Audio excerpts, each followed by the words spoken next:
อีดวงวิญญาณดวงวิญญาณขอไม่ใหญ่บุญมามายืนหักจับเอาข้าทุกทุกขอให้พ้นจากทุกข้าได้เสวยสุขขอให้ได้เสวยสุขยิ่งขึ้นไปตราบต่อเท้าเข้าสู่พระนิพพานในอนาคตการเรื่องห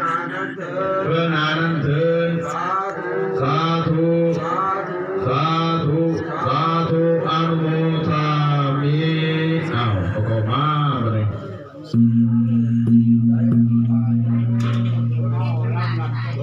ธ